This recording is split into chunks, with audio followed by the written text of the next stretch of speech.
Terribly good, so there's no way I'm going to be able to read this without glasses. So maybe I'll have to ask somebody else. You don't have glasses with you. I brought the case, but it was empty.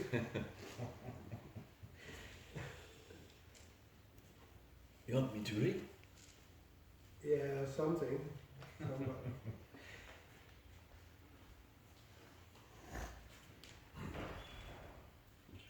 Take a cushion. 26.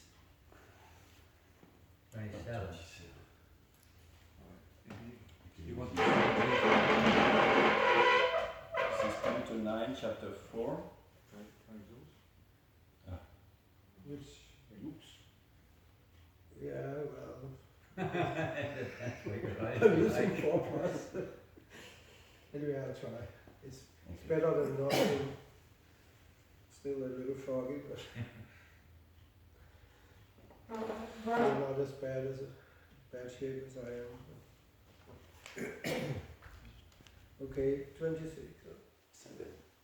27. Okay. Did we say Om Namo? Yep. Okay. Chapter title. Title of chapter. It's called Ambarish Maharaj offended by Durvasa Muni.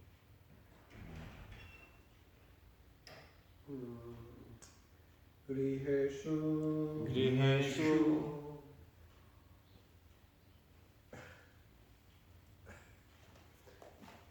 Tareshu Suteshu Bandhushu Vipatama Chandana Vaji Vastushu Akshaya Ratna.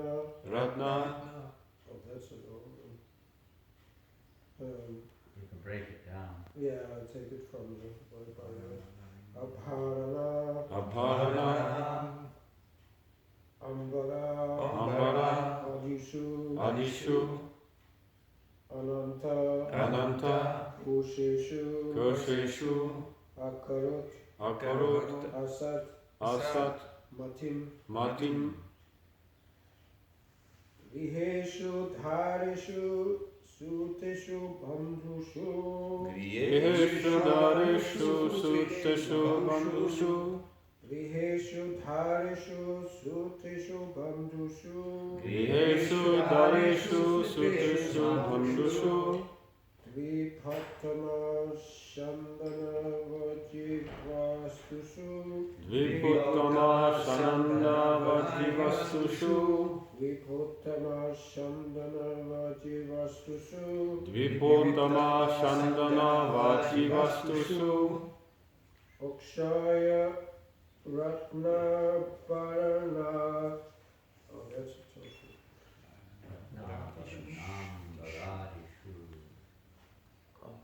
Ratna Parana. Akshaya Ratna Paranam Paradishu. Akshaya Ratna Paranam Haradishu, Akshaya Ratna Paranam Paradishu. Akshaya Ratna Paranam Haradishu, Ananta Koshish Akarut Vasanmatim. Ananta Kusheshvakarut Asanmatim, Ananda Kusheshakarut Asanmatim. Ananta Kusheshvakarut Asanmatim, Griheshu Dhareshu Satteshu Bandhushu. Griheshu Dhareshu Suteshu Bandhushu, Viputtama Shandana Vajivastushu. Viputtama Shandana Vajivastushu, Akshaya Ratna Paranam Paradishu. Akshaya Ratna Paranam Haradishu, Ananta Kusheshu Akarut Asammatam. Ananta Kusheshvakarut Asanmatim, Griheshu Dhareshu Suteshu Bandhushu, Griheshu Dhareshu Suteshu Bandhushu, Dviputtama Shandana Vajivastushu, Viputtama Shandana Vajivastushu, Akshaya Ratna Paranam Paradishu, Akshaya Ratna Paranam Haradishu, Ananta Koteshvakarut Asanmatim, Ananta Kusheshvakarut Asanmatim, Griheshu Dhareshu Suteshu Bandhushu, Griheshu Dhareshu Suteshu Bandhushu, Dviputtama Shandana Vajivastushu, Viputtama Shandana Vajivastushu, Akshaya Ratna Paranam Paradishu, Akshaya Ratna Paranam Haradishu, Ananta Koshe Vakaroda Sanmatim, Ananta Kusheshvakarut Asanmatim, Griheshu Dhareshu Suteshu Bandhushu, Griheshu Dhareshu Suteshu Bandhushu, Viputtama Sandana Vaji Vastushu Viputtama Sandana Vaji Vastusu Akshaya Ratna Varanam Baradishu Akshaya Ratna Varanam Haradishu Ananta Kosheshvakaro Dasamati Ananta Kosheshvakaro Dasanmatim Griheshu, Griheshu in the homes, in the homes, Harishu, Harishu in wives, in wives, wives, Suteshu, Suteshu in children, and children, Bandhushu, Bandhushu in friends and relatives, in friends and relatives. Dvipa Uttama, Dvipa Uttama, in the best of powerful elephants, in the best of powerful elephants. Shandana, Shandana, in nice chariots, in nice chariots. Vaji, Vaji, in first class horses, in first class horses. Vastushu, Vastushu, in all such things, in all such things. Akshaya, Akshaya, whose value never decreases, whose value never decreases. Ratna, Ratna in jewels, In jewels. Abharana, Abharana, in ornaments, In in order. ornaments.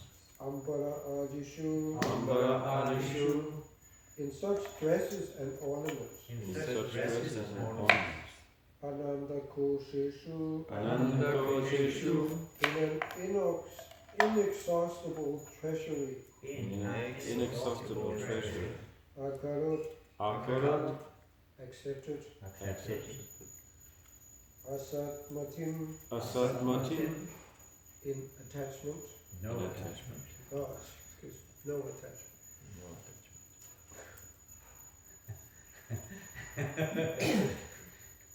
Why not eat? Translation: Maharaj Ambarish gave up all attachment to household affairs, wives, children, friends, and relatives, to the best of powerful elephants, to beautiful chariots, carts, horses, and inexhaustible jewels, and to ornaments, garments, and an inexhaustible treasury. He gave up attachment to all of them, regarding them as temporary and material. Purport by Srila Prabhupada. Anasaktasya vishayan yatharham upayunjataha. Material possessions can be accepted as far as they can be used in devotional service. Anukulyena Krishna Nushilanam. Anukulyasya sankalpa prachikulyasya vajanam. In preaching, many things considered material are needed. A devotee should not have any attachments for such material involvements as house, wife, children, friends, and cars. Maharaj Ambarish, for example, had all such things, but he was not attached to them. This is the effect of Bhakti Yoga. Bhakti Paresh Anubhavo Viraktir Anyacha Cha. Bhagavatam 11.242. One who is advanced in devotional service has no attachment for material things, for sense enjoyment, but for preaching, to spread the glories of the Lord. He accepts all such things without attachment. Anasaktasya vishayan yatharha upayunjata. Everything can be used to the extent that it can be engaged in Krishna's service. Griheshu dhareshu suteshu bandhushu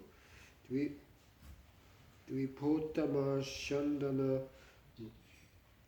vaji vastusu Akshaya Ratna Paranam Paradishu Ananta Koshe Svakarut Asamatim. Maharaj Ambarish gave up all attachment to household affairs, wives, children, friends and relatives, to the best of powerful elephants, to beautiful chariots, carts, horses, and inexhaustible jewels, and to ornaments, garments, and an inexhaustible treasury. He gave up attachment to all of them, regarding them as temporary and material.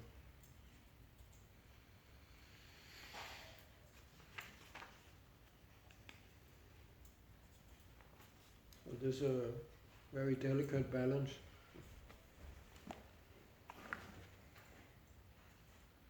How to practice yukta vairagya,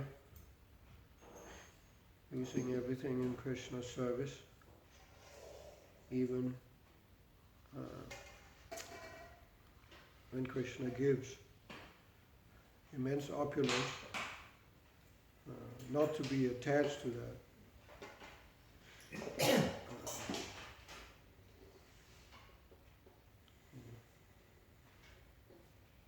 What is the trick? How to avoid becoming attached?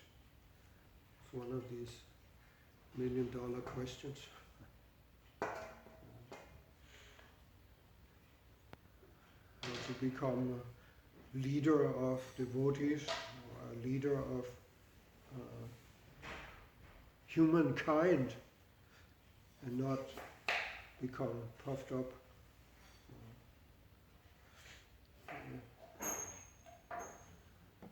Ravinder Swarup Prabhu related one instance when he put a similar question before Srila Prabhupada.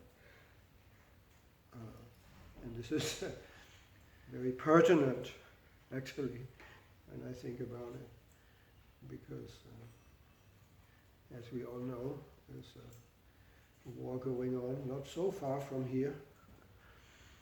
And of course, this war is not like the Kurukshetra war. It's not a war between devotees and demons. It's a war between demons and demons. We have to say, even though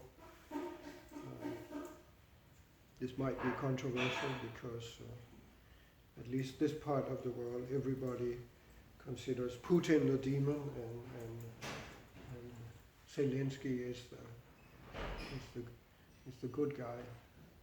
And maybe I'm not to say, the point is not to pass judgments here, but certainly none of them are pure devotees, that much we can say.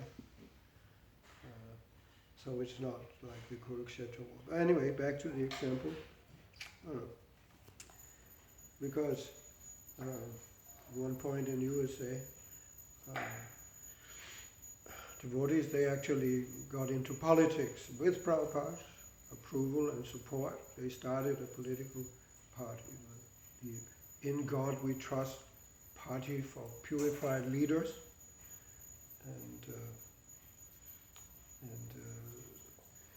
they were running for office in several places in USA, and I was at one point, they were some of the devotees who were spearheading this attempt. They were having some discussion with Srila Prabhupada, and among them there was, what is his name, the devotee from Gainesville? No, the one, the lawyer? Yeah, No, I think actually... Amarendra. Yeah, I think it was Amarendra, or maybe it was the one from anyway. One of them was addressing Prabhupada, and he was obviously a little frustrated, and he asked Srila Prabhupada, he said, what if we preach and preach and preach and preach, and still they don't get it, they don't become interested, they don't understand the point. And then Srila Prabhupada, he actually answered, he said, then there can be a war.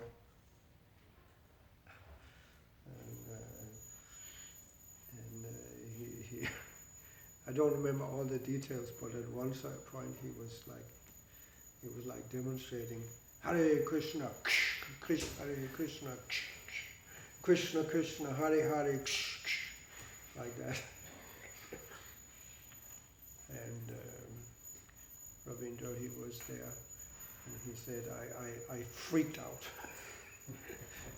because he was well aware of, how many times in all history fanatics, they have gone to war with thinking that we are fighting, we have God on our side,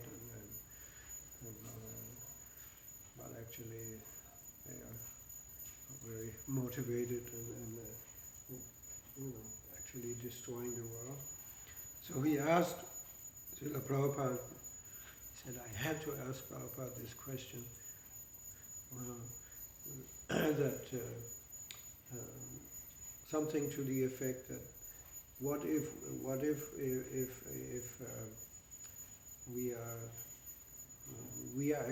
we become demons? How do we make sure that we don't become the demons? If we get access to weapons and power like that. And Srila Prabhupada, he very simply he answered, chant 16 rounds and follow 4 regulative principles. And Ravindra, he asked, and that's enough? Prabhupada said it. He reaffirmed, he said, yes, that's enough. So, of course, Ravindra had a purport to that. He said, I took it to mean that you have to do it in some sustainable way. Sustainable.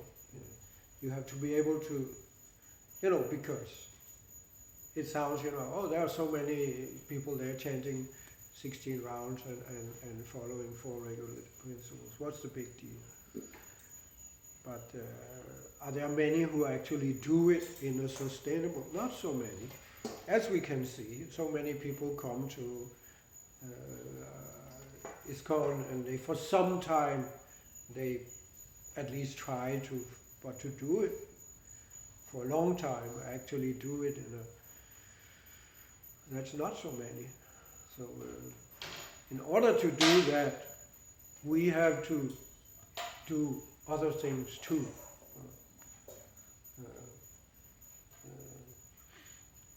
We have to, we can say, put it one way, that we have to develop a taste for chanting.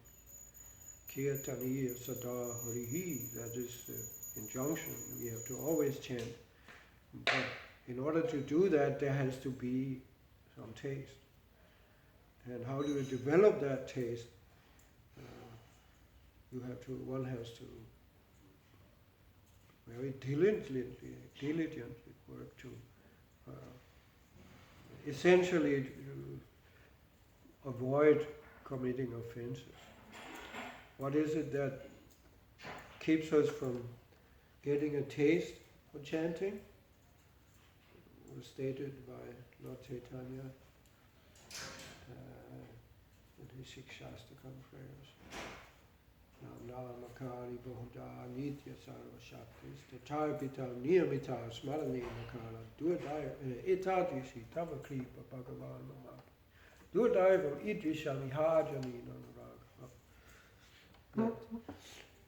Well, in that verse he states his predicament that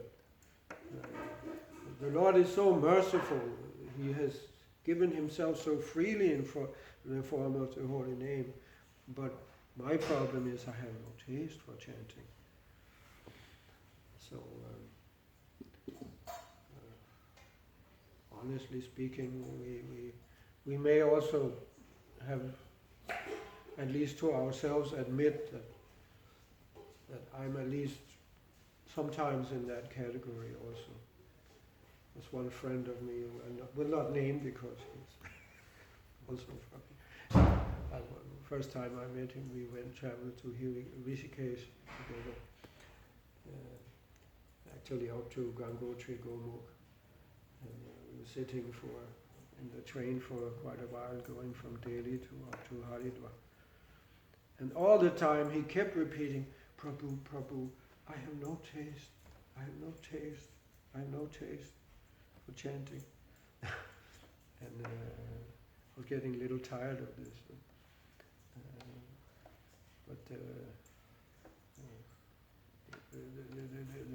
Most of us, we might honestly admit that at least we don't have that much burning taste for chanting and hearing and so on. But anyway, the Lord Chaitanya, he gives the remedy in the next verse of the 6th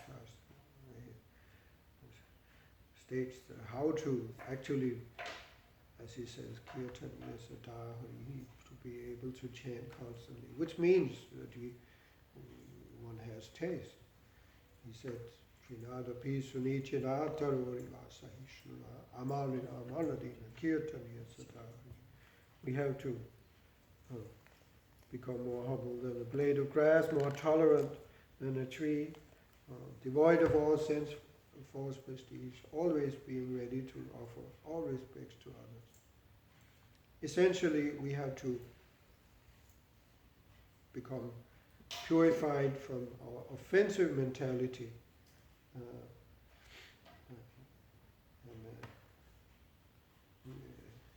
The more serious offense is, of course, Vaishnava aparad. But it begins, in one sense, our offenses, they start with the last offense, maintaining material attachments. Even though we have heard so many instructions that we should give them up, and actually not having faith in this process of chanting in the holy name, that is how, I'm certainly guilty of this offense. But we have to start by recognizing that we are committing offenses. It's not a big revelation. We don't need to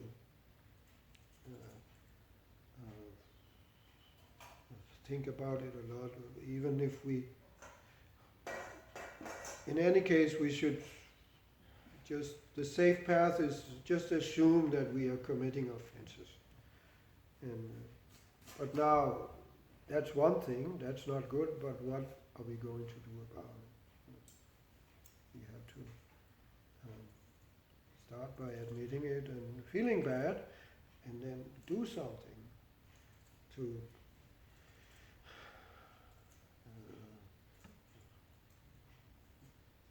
start committing these offenses and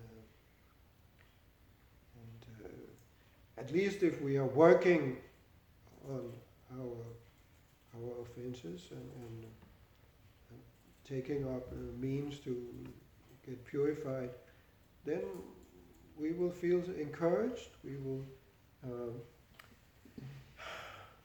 see some hope, we will actually, some how to say, enthusiasm will naturally arise. We will have some, the taste will come. Even on the Namabhasa platform, on the purifying stage, where we are working on getting rid of offenses, there's actually a lot of taste to be gained, and enough that we can keep chanting and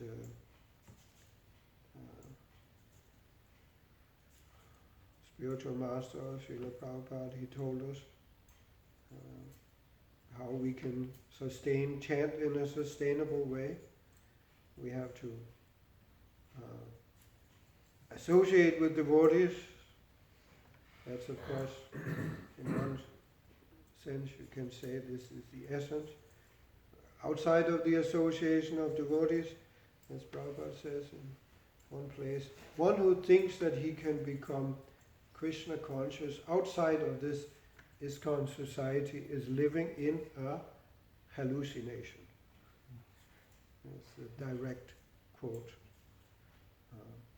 The word, he uses that word, hallucination. So we have to really stick to devotees and how do we associate with devotees?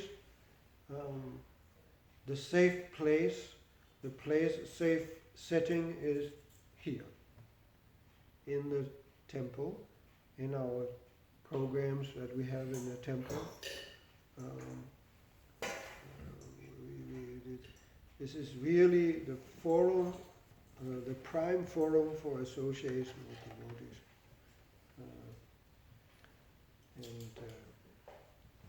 My experience is that if I come into the temple room thinking, I want to be in the center, I want to lead the kirtan, I want to give the class. All the others, they don't know. They don't make nice. They don't make nice kirtan. They can't keep the beat. It's boring. They don't have a good voice. These devotees, they're always saying the same thing over and over again. They just want to show off their erudition. They have nothing, just sitting and talking and repeating the philosophy, but there's no realization behind it. It's so boring. If we allow ourselves to think like that, then it will not be, I want to be in the center. The others are no good. Then it's not a nice experience. We won't feel enlivened if we associate with devotees in that mode.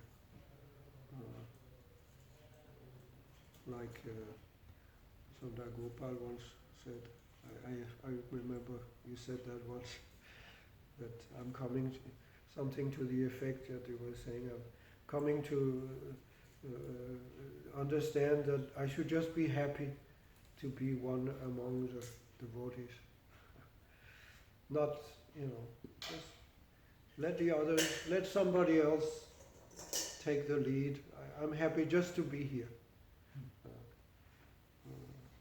Should try to think like that. That's one reason why it's so nice to come to a place like Mayapur.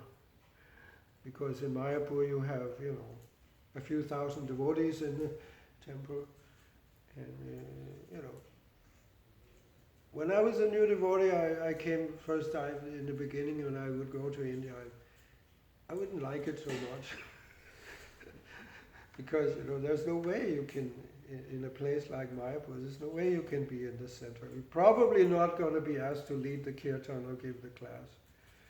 And there's a good chance you'll have somebody step on your feet, step on your toes, or something like that in such a crowded situation. But then it dawned upon me the reason why I'm feeling a little unenthusiastic is because of this anatta. And I just told myself, just be happy that you are here. This is Mayapur, there are all the devotees. And it's wonderful just to be one in the crowd. And, Krishna is in the center. And I should be happy with that. Love means wanting the beloved to be. Saint Augustine. Huh? Saint Augustine said that. Yeah, Saint Augustine. That's love. Anyway,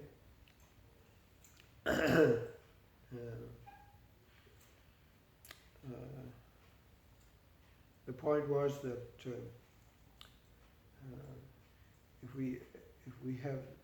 if we cultivate this attitude, then when or if Krishna gives us,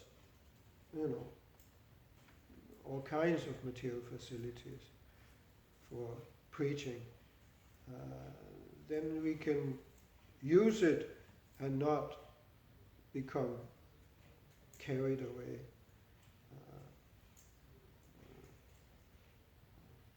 We have all these wonderful examples here from Bhagavatam, like here Ambarish Maharaj. He had everything, but he was not attached. I'm just reading also the fourth canto. There is another wonderful example, Prithu Maharaj. He was also Shaktivesh avatar. He was especially empowered to rule the world, and but he also was completely detached. He gave up everything at the end of life, and even while he was ruling as a king, he was always considering himself as a servant of the devotees. He was simply the caretaker of the property of the Vaishnavas, and he was, in this way, he always remained pure. So until we learn that, Krishna will not give us the facilities that we would need to make this Hare Krishna movement a great power in the world.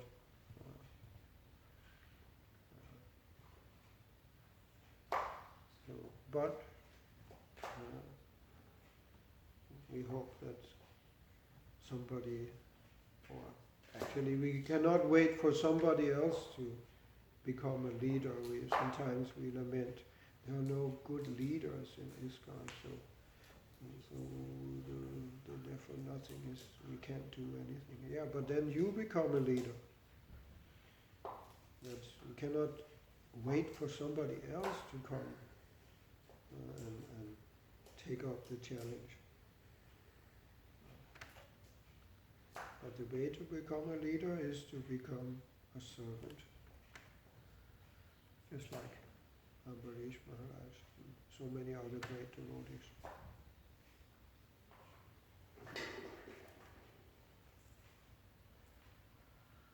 Hare Krishna. Yes. In the direct disciples of Chaitanya Mahaprabhu, namely mostly the 6 Goswamis, we have the example of them, because what I understand from this verse is that the idea is not to renounce but to become detached, Yukta Vairagya. But we have the examples of the Goswamis, and they were rich in very aristocratic families, and all of them they took this dress, and so even Rupa Goswami who preached Yukta Vairagya, he renounced everything, his riches, he was so rich. So it seems like contradictory, instead of engaging their riches, they renounce them, and and then also, he's putting forward this Yukta Vairagya principle. Yeah. So it's like, what is the link?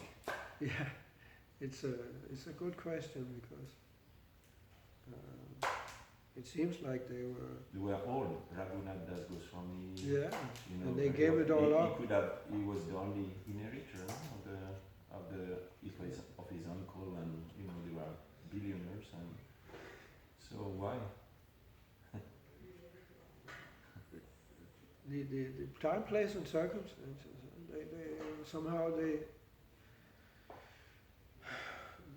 They understood that it was more favorable in that situation to give it up. I mean, they couldn't take, as far as Rupa Sanatan is concerned, I mean, all of them, I think, the opulence was theirs, but not to be engaged in Krishna's service. They couldn't have, they had this position as ministers in the government of Hussein Shah, but he would not have allowed them to. I mean, they indirectly, Rupa, or Sanatan, both of them actually, they used their wealth. Sanatan, he used it to bribe the guard in the prison, and at least some of it. So in this way, some of it was used, but they ended up, like you say, only wearing a loincloth and sleeping under a different tree every night. But their service was mainly to write books. And for that, they in those days, nowadays, to publish books, we have so much technology that we can use, but that was not there in those days. Writing books means writing by hand, and if they were to be distributed, they had to be, somebody has to copy those books by hand. It's another interesting little detail that it was just around that time that the printing press was invented in Europe. But it wasn't used. It didn't come to India. It took a long time. Gutenberg in what was it? Witten? No, that was another one. Anyway, I forgot the name of the place in Germany, in the Rhine region. He invented the printing press, and in Europe it spread like a wildfire, and it's the modern historians, they say that to this date, it's the most important technological invention that has been made. It's the printing press, still to this day. And it's completely transformed the whole, the Western world. So all of a sudden books became available to the common man, and ideas could be spread very fast. The Reformation, the Enlightenment, the Renaissance, all these things was largely happened by way of the printing. Anyway, that's a footnote. Lord Chaitanya Mahaprabhu also gave up his, especially family situation, a very nice situation for our purpose. And he taught through different disciples or followers, different aspects, you could say, according to the circumstance. When Vijayanidhi was super rich, told him to give that up. Shivananda Sen also was using wealth in the service of the Lord. Different devotees, it seems like Lord Chaitanya was giving those instructions to them. They were instructions by the Lord. It wasn't a whimsical imitation, but a direction from the Lord, fulfillment of the Lord's purposes. As Prabhu said, of course, with the publishing or writing of books, specifically it was the order of Lord Chaitanya to go to Vrindavan, uncover the holy places, choose scriptures, show the path. All the great kings you mentioned, all of them, they all gave up their kingly references at a certain point in time. Even in the presence of Lord Kapildev, gave Lord, up who? Who was? even in the presence of, Kapila Dev, even his Kapila. father, Yeah. gave up his household life to show a higher principle. It's not that one renounces it just because one's fed up with it or wants to get name and fame or anything, but to show the higher principle, the ultimate goal of life is one is attached. If one can stay in Prabhu himself and made that clear, in his own grihastha life, if it was favourable for his fulfilling a spiritual master's purpose, he had no intention of taking sannyas, but when it became clear it wasn't, then he accepted sannyas and retired from his family life. Whatever is favourable for Dharma on the material level, for Dharma on the spiritual level, the higher for Dharma. Whatever is favourable for that.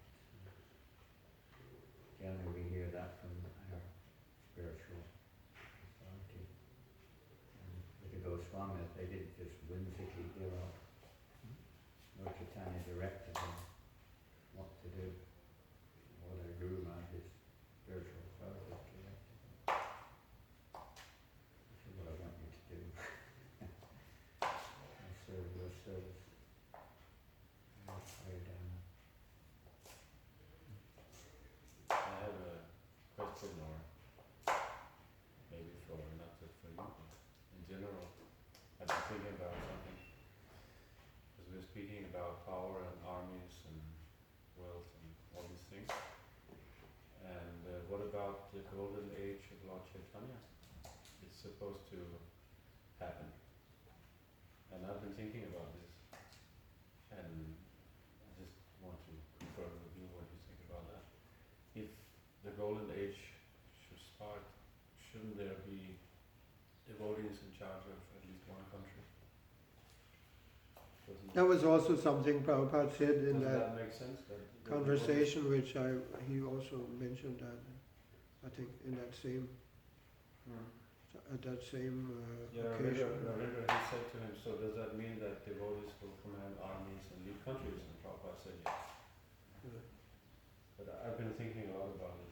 If the golden age is supposed to happen, there need to be support from government. Do you think about that?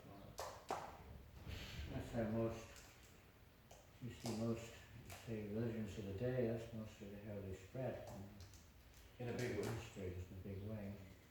Because, well, yeah, I mean, definitely it was discussed and probably indicated along those lines.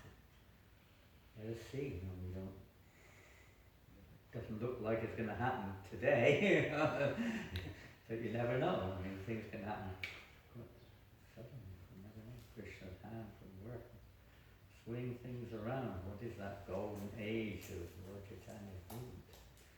Whether it means an external arrangement, which you've indicated in terms of leadership and society, politics, whatever, arms and so on, or both, or is it just a time when it's favourable internally for countless people to take up devotional service? We can say, I guess we'll have to wait and see. Do our part now and try to do our best. I don't know if anyone can make an absolute statement on that one. Only repeat what Prabhupada said, which you already mentioned, but not indicated that for sure. I mean, here in the Western world, it looks like it's very far away. But you go to India, I mean, I heard, I think Bhakti Baba Swami, somebody pointed out that 90%, and I think maybe more, of ISKCON's assets are in ISKCON, India. At the moment, pretty much. I mean, that is an interesting point. We're used to what we've had in the last 50 years as mainly being the Western kind of, Prabhupada coming to the West and preaching in America and spreading to the Western countries, and the Westerns going back to India and preaching in India. But it seems now, we wonder, well, who's going to take us up now? But you say in India, there's tens of thousands of serious devotees. Tens of thousands. Maybe Krishna's Well, they're going to be the ones, as the order of Chaitanya Mahaprabhu, they're the ones who are supposed to go all over the world and spread this mission. It doesn't matter west or east, but it does seem that that's what's happening right now. We maybe think, oh God, how are we going to carry this on, you know? Maybe Krishna's making an arrangement here that things are going to change in the next few years. We're going to see a second wave of preachers. Second wave coming from India. You know? Who knows? Could well be. I mean, I always thought like that. What looked like what's happening. Now, so many young, and not just street kids. In the beginning, when Prabhu was here, it was street kids who were joining mostly. Bangladeshis and street kids. Now you get the highest intellectuals joining. You know, some of our brahmacharis in England, and in India, I mean, you take some like Gauranga and Devarita Swami, Samrita Swami. You know, they were like top students in the whole of India. #1 students in IIT. And they're full-time brahmacharis. Whatever you want to call it, that's what they look like. You know, these people are, you know, Shakti and brains on their heads. Leaders. They are leaders. Sanak Sanatan, he's in touch with the grassroots of ISKCON in India. He was leader of Padayatra, Yeah. and he is still connected. And he told me one time, Maharaj knows very well Sanak Sanatan, and you also may know who he is. And he told me one time, he said that's some years ago, he said within the last 10, 15 years, preaching has just exploded in India. Just exploded. He said, when I was leader of Padayatra, we could go for days, you know, traveling by foot from village to village and not meet. People didn't know about ISKCON. But now, Padayatra, wherever Padayatra India goes, and now they have more than one India Padayatra party, I think. Wherever they go, there are devotees everywhere. There are temples, there are Namhat centers everywhere. It's just, like he said, ISKCON is so big and it's all pervasive in India now. So, anyway, there's some I'm hope. sure the time will come when they're going to start coming out of India, preaching all over the world. You know? Yeah, it must happen. I am one Indian. Sometimes they would preach to Indians like that. You know, I am just one Indian. You know, if you would also come here. It must happen. It's the way it's going to happen. I mean, not that we can just sit and wait for that, but we have a responsibility, but... Everything will come. Varnashram Prabhupada said in 1968 in Montreal, he said, actually Varnashram's already there. You just have to convince everyone. Take up Krishna consciousness. The leaders are there, the businessmen are there, everything's there. It was preaching of Krishna consciousness to the leaders. And Prabhupada was in London, he wanted to see leaders. Every day another significant people were brought to Prabhupada. He wanted to try to convince the leaders. We saw that with George Harrison, how much effect George Harrison had on the world. It wasn't like he was practicing pure devotional service, but because he was a leader in society amongst millions and millions of people. So many people took up Krishna consciousness or were effective.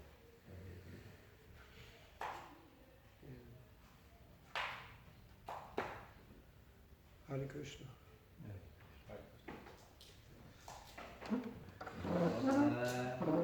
Jai.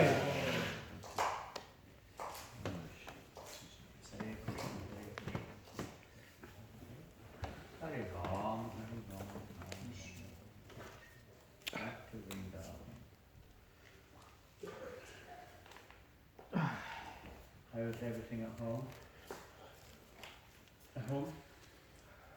The Queen is out. The Queen is Ah. out. The what? The Queen is in India. What's she doing there? She's visiting her family. She didn't see them for 3 years at least. Okay. I was wondering where she was. So I'm a bit over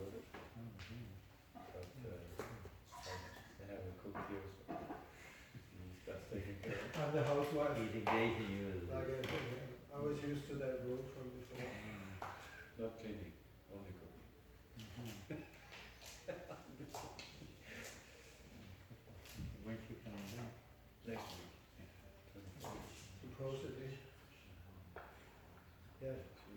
I was going to India, I thought. But, you know, I had my ticket, I thought I'd fill out the form, forms required for the government.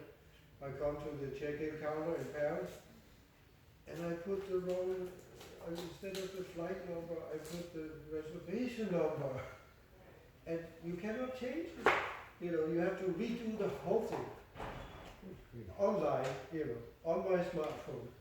And I was not able to. Because I had to